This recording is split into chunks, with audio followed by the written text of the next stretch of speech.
llamaban tierra adentro, la pampa y la cordillera, después fueron campo afuera, porque las palabras pesan, con esas cosas empiezan a vaciarnos la cesera.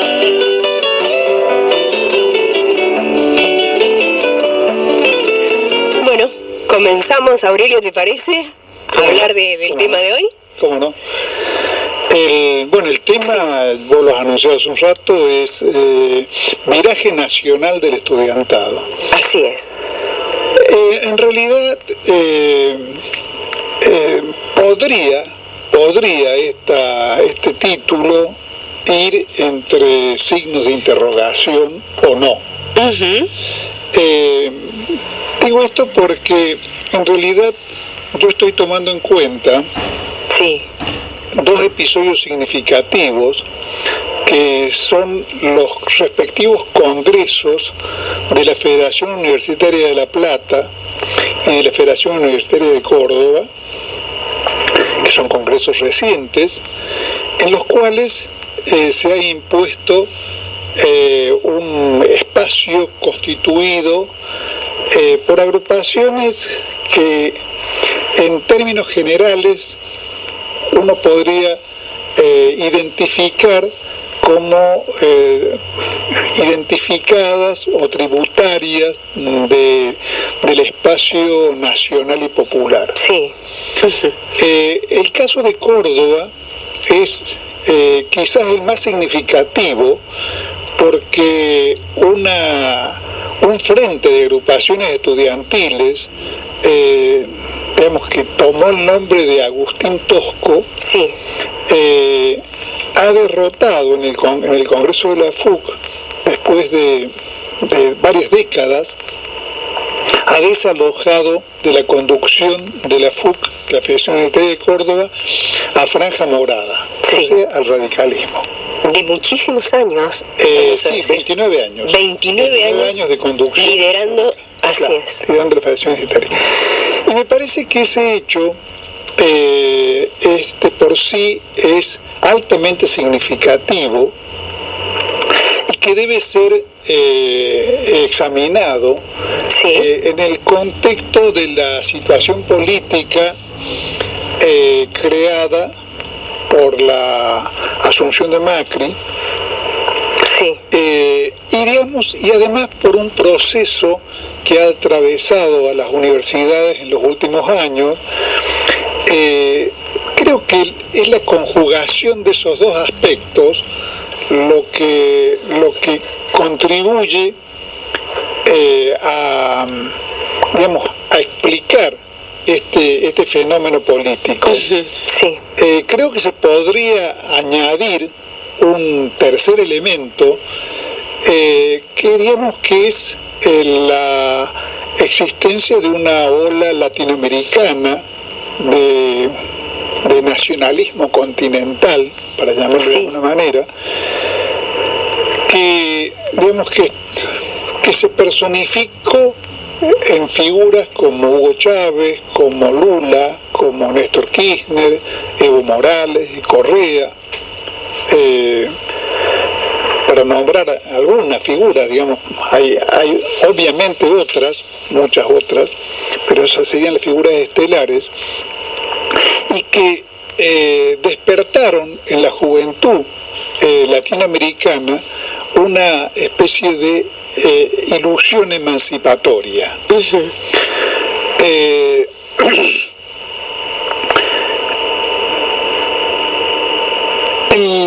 Hay un hecho que los conocedores de los pasillos, de la intimidad de las universidades, particularmente la Universidad de Córdoba, me han señalado últimamente en el curso del año, que es el impacto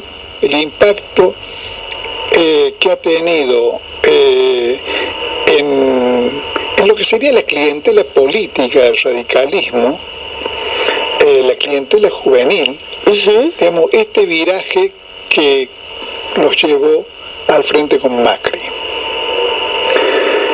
Interesante, ¿eh? Es muy interesante. Seguro, es muy interesante porque pareciera ser que hay expresiones de desaliento, de profundo rechazo hacia esta orientación tomada por la cúpula radical, de profunda decepción. Por ejemplo, me comentaba un amigo que hubo una resistencia muy grande a votar a Macri por parte de agrupaciones que se han conocido siempre como de trabajadores radicales. Los trabajadores radicales eran un sector minúsculo o muy minoritario dentro del movimiento obrero, tradicionalmente, porque sabemos todos que el movimiento obrero ha sido desde la década de mediados de la década del 40, digamos, no mayoritariamente peronista. En algunos lugares abrumadora y casi unánimemente peronista. Yo tuve ocasión de asistir en la década del 70 a algunas reuniones de trabajadores de los ingenios azucareros tucumanos, lugar donde el peronismo tuvo una presencia avasallante, y uno no encontraba entre los trabajadores de los ingenios de azucareros una sola persona que no fuera peronista. Claro. Sí. En Córdoba era frecuente, digamos, aún en la década del 70, encontrar por allí algún obrero radical. En Tucumán o en las provincias del norte eso era casi tan extraño como encontrar un marciano. Bueno, pero volvamos al punto. Pareciera ser que en sectores de la juventud, en sectores que de alguna manera se sienten depositarios de una tradición, digamos, menos neoliberal o más popular, si se quiere, del radicalismo, sectores que todavía se hacen eco de lo que alguna vez representó Sabatini, o aún, digamos, de ciertas connotaciones del gobierno de Alfonsín. Digamos, yo creo que Alfonsín siempre representó potencialmente una cosa fraudulenta, que, digamos, en relación a las expectativas que despertó. O sea, de alguna manera Alfonsín terminó defraudando las expectativas que creó, porque eso estaba en los genes del radicalismo que él representaba, que era un radicalismo que, si uno hurgaba un poquito, estaba comprometido con la Revolución Libertadora. Aún un prócer radical como el doctor Ilia, cosa que se han encargado siempre de disimular o de tratar de ocultar los radicales, ¿no? Estos radicales de nuestra época, uno no, digamos, objetivamente no puede olvidar de que Ilia triunfó fue presidente con el 20% de los votos gracias a una proscripción del peronismo que él no denunció, porque denunciarlo hubiera significado negarse a presentarse a elecciones, porque si las elecciones son fraudulentas, el deber de un demócrata es no presentarse, no convalidarlas, y además de que trabajó durante todo su mandato para demostrarle al Frente Gorila que él podía contra el peronismo. En realidad, el golpe del 66 tuvo como razón de ser que el doctor Ilia, digamos, había fracasado en el propósito de vencer y desarticular al peronismo, cosa que en esa época quedó claro en las elecciones de Mendoza, donde digamos, Ilia alimentó a un sector neoperonista adverso a Perón, y el peronismo de Perón lo derrotó ese neoperonismo, y entonces quedó en claro que si había elecciones no proscriptivas, el peronismo iba a triunfar. Eso fue lo que dio origen a decir, bueno, nos desembaracemos de Ilia, porque Ilia no sirve para esta tarea, y hagámosla nosotros mismos a través de las Fuerzas Armadas. Esa fue la razón de ser del golpe del 66. Ahora, aún con todos esos límites y esas agachadas, digamos, ¿no? Uno puede encontrar en el radicalismo de Ilia cosas como la ley de medicamentos o, digamos, ciertas resistencias a entregarse a las empresas petroleras, ciertas expresiones de nacionalismo económico, algo que por lo menos, aunque sea una especie de resabio vivo de lo que alguna vez fue el radicalismo de Irigoyen o de Sabatini. Ilia era un sabatinista, alguien de origen sabatinista. Sí. En cambio, este radicalismo actual, el radicalismo de Sanz, de Abuat, de Mestre, en realidad es un radicalismo absolutamente corrompido, no en el sentido... También, por ahí en el sentido en el que vulgarmente se habla de la corrupción. No hay que olvidarse de que Abuat zafó de una imputación porque le prescribió la causa en Corrientes. Pero estaba imputado por el uso de 80 millones de pesos. Sí, 60 millones de dólares que fueron convertidos misteriosamente de dólares a bonos. Porque así fue, ¿eh? Así fue. Pero yo no hablo de esa corrupción, hablo, digamos, aun cuando en ese terreno no hubiera nada que achacarles, que no es así, pero uno podría legítimamente hablar de corrupción política, o sea, de corrupción política en el sentido de abandono y traición de lo que fueron alguna vez los principios del radicalismo. El radicalismo de Sabatini era cualquier cosa menos un radicalismo conservador, era cualquier cosa menos una corriente de defensa de los privilegiados y el statu quo. Sabatini tuvo legislaciones favorables al movimiento obrero, tuvo dentro de los límites en que se puede hacer en una provincia una política nacional y popular. Este radicalismo que digamos que sostiene el gobierno de los CEOs, en realidad es un radicalismo que se ha alejado infinitamente de sus orígenes para transformarse ya en una cosa mucho más cercana, digamos, a lo que eran las fuerzas conservadoras, como que es el aliado de una fuerza conservadora como es la fuerza de Macri, digamos, de una corriente favorable a los sectores concentrados del poder económico, del establishment, de la oligarquía ganadera, digamos, que lo odiaba Irigoyen. Bueno, entonces creo que ese impacto, digamos, ¿no?, que representa este último viraje del radicalismo, que significa que lo lleva a ser el alcahuete de Macri y de los CEOs, casi incluso por lo menos sin el beneficio mayor de participar del gobierno, porque... Justa palabra esta de alcahuete. Claro, porque podría, digamos, la degradación llega al punto de aceptar ser una especie de socio no consultado. De segundón. Creo que la palabra que vos das, Hugo, adecuada. Bueno, entonces me da la impresión de que eso tiene que ver en esta derrota de Franja Morada. O sea, de alguna manera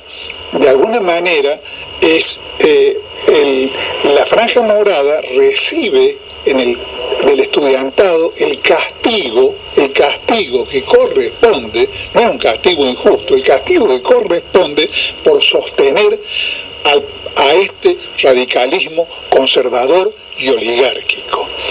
Entonces,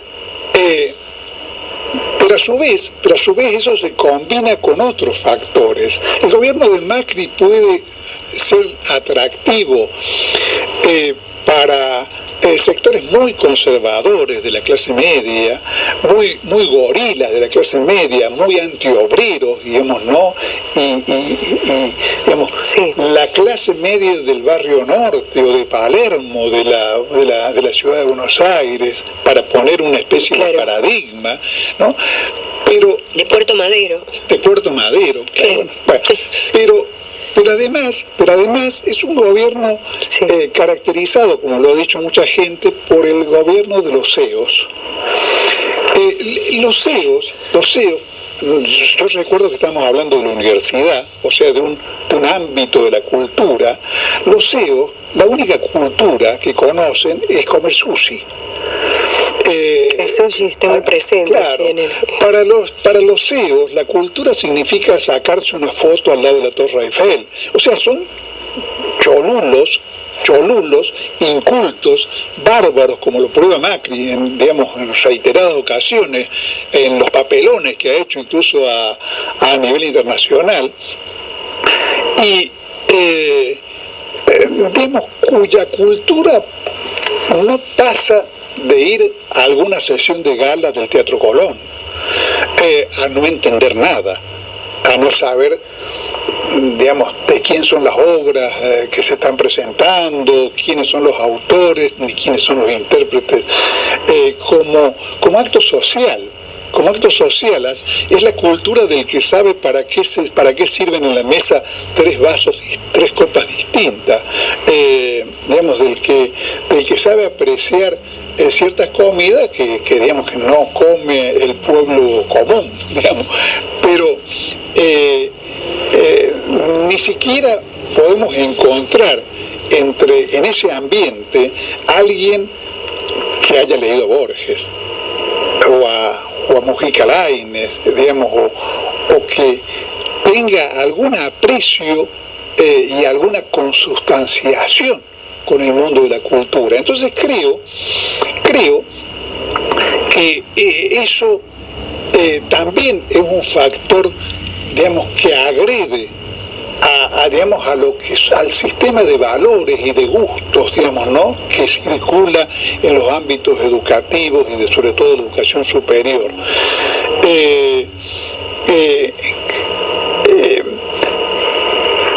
Desde otro punto de vista, aún si uno lo viera, lo relacionara esto con el ámbito de la ciencia y de la técnica, es más evidente, es muy evidente que si uno los pusiera a dar un tema de redacción en una clase a Cristina Kirchner y a Macri diría tema de redacción La Vaca y Cristina diría tema de relaciones el satélite ARSAT.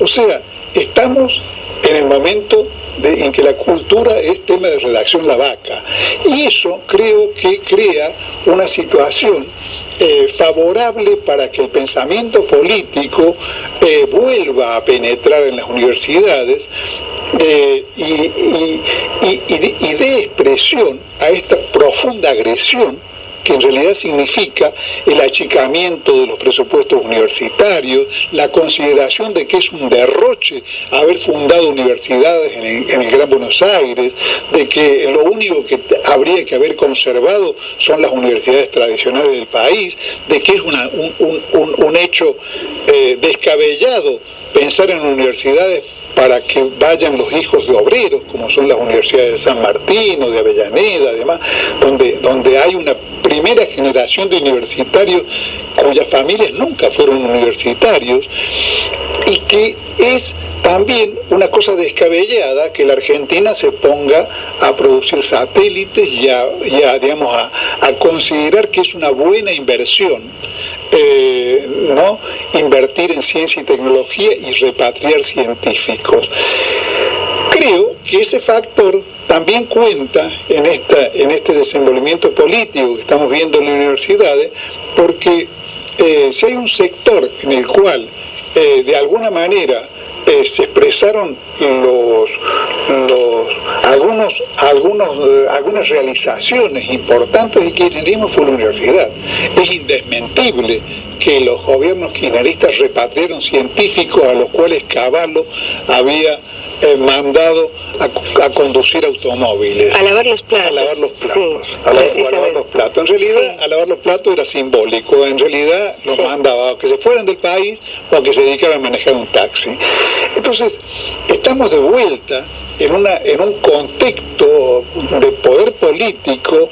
Bueno, no por nada, digamos, los científicos han demostrado, y eso me parece algo nuevo, al menos para mí. A lo mejor antes he carecido de esa información, pero yo he visto a muchos científicos tomar, digamos, una decisión de declarar y aclarar la situación por la que atraviesa hoy el país en el ámbito científico. Sí. Uno de ellos, por ejemplo, es Adrián Paenza, que siempre que tiene una oportunidad, bueno, y más allá de Adrián Paenza, han hecho manifestaciones públicas y todo. Ha habido centenares de científicos solicitados por científicos defendiendo ciertos avances. Sí, sí.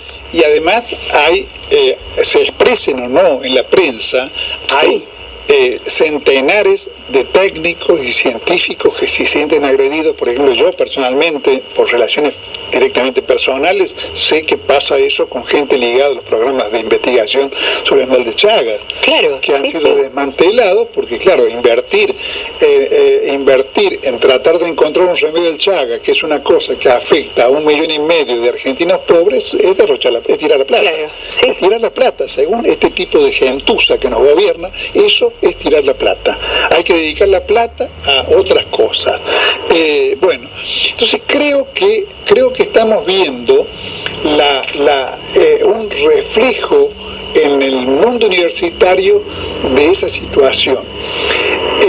Yo he visto, por ejemplo, en el caso particular de Córdoba, que la nueva conducción de la FUC considera necesario hacer manifestaciones que recuperan la vieja bandera estudiantil de la Unidad Obrera Estudiantil.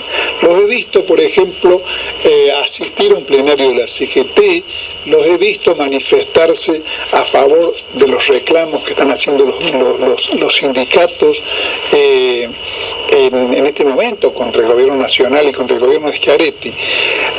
Creo que estamos ante un fenómeno positivo y al mismo tiempo incipiente